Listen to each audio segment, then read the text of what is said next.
అది ఎలా జరిగింది అసలు? స్కెలిటన్స్ వెళ్ళిపోయి సముద్రంలోకి అంతే, అలా ఈదుకుంటూ అలా వెళ్ళిపోయి. చాలా ఉన్నాయి క్వశ్చన్స్ కి ఆన్సర్స్ రావాలంటే దేవరా 2నే చూడాలి.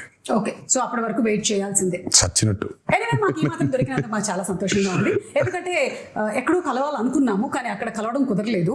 ఫైనల్లీ ఇక్కడ కలిసాము కాబట్టి చాలా సంతోషంగా ఉంది. బికాజ్ ఒక స్టేచర్ రావటము కాబట్టి ఒకటి చెప్తా, ఆ, మీకు చాలా స్కెల్టన్స్ ఉన్నాయి, ఒక్క స్కెల్టన్ మాత్రం వెరీ ఇంపార్టెంట్ వ్యక్తిది. ఓహో, అంతవరకే లీడ్ ఇచ్చాడు ఆయన అంతే. వెరీ ఇంపార్టెంట్ పర్సన్ ఒక స్కెల్టన్. ఒక స్కెలిటన్ అంటే మేము ఆల్రెడీ సినిమాలో చూసేసామండి ఆ వ్యక్తిని, లేకపోతే చూడబోతున్నాం? అన్ని చెప్తే ఇదే మరి investigation very important person. Very investigate చేయడానికి నువ్వు పోలీస్ ఆఫీసర్ కాదు, మేము క్రిమినల్స్ కాన్విక్ట్లు కాదు, అమ్మ ఆన్సర్లు బాబోయ్. చెప్పడానికి. ముందుగా